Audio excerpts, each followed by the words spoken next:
विश्व इतिहास में ऐसे बहुत सारे नरसंहार हुए हैं जिन्हें शायद ही कभी भुलाया जा सके।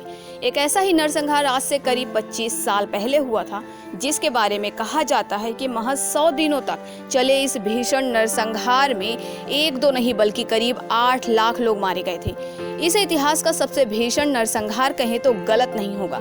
इसे नरसंहार की शुरुआत की कहानी भी दिल दहला देने वाली है। तो चलिए जानते हैं कि नरसंहार कहाँ हुआ था और क्यों हुआ था, जिसमें लाखों लोग मौत के घाट उतार दिए गए थे। यह भीषण नरसंहार अफ्रीकी देश रवांडा में हुआ था, जिसकी शुरुआत साल 1994 में रवांडा के राष्ट्रपति जुवेनल हाब्यारिमाना और बुरुंडी के राष्ट्रपति सिप्रेन की हत्या से हुई थी।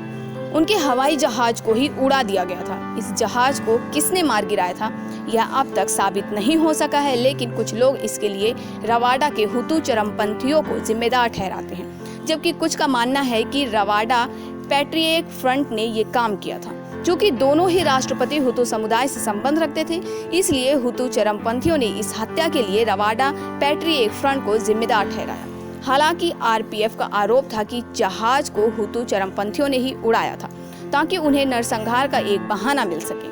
असल में ये नरसंहार तुत्सी और हुतू समुदाय के लोगों के बीच हुआ एक जातीय संघर्ष था। कहते हैं कि 7 अप्रैल 1994 से लेकर अगले 100 दिनों तक चलने वाले इस संघर्ष में हुतू समुदाय के लोगों ने तुत्सी समुदाय से आने वाले अपने पड़ोसियों, रिश्तेदारों और यहाँ तक कि अपनी पत्नियों को ही मारना शुरू कर दिया। कहते हैं कि हुतू समुदाय के जिन लोगों ने तुत्सी समुदाय से संबंध रखने वाली अपनी पत्नियों को मार डाला, उन्होंने सिर्फ इसलिए उनकी हत्या की क्योंकि अगर वो ऐसा नहीं करते तो उन्हें ही मार दिया जाता। सिर्फ यही नहीं, तुत्सी समुदाय के लोगों को मारा तो गया ही, साथ ही इस समुदाय से संबंध रखने वाली महिलाओं को सेक्स स्केल बनाकर भी रखा गया। हालांकि ऐसा नहीं है कि इस नरसंहार में सिर्फ तुत्सी समुदाय के ही लोगों की हत्या हुई। हुतू समुदाय के भी हजारों लोग इसमें मारे गए। कुछ मानवाधिकार संस्थाओं के मुताबिक रवांडा की सत्ता हथियाने के बाद रवांडा पैट्रियट फ्रंट के लड़ाकू ने हुतू समुदाय के हजारों लोगों की हत्या की। हालांकि इस नरसंहार से बचने के लिए रवांडा के लाखों लोगों ने भागकर दूसरे देशों में शरण ले ली थी। रवांडा नरसंहार के लगभग 7 साल बाद यानी 2002 में एक अंतर्राष्ट्रीय अपराध अदालत का गठन हुआ था, ताकि हत्याओं के लिए जिम्मेदार लोगों को सजा दी जा सके। हालांकि वहां हत्यारों को सजा नहीं मिल सकी।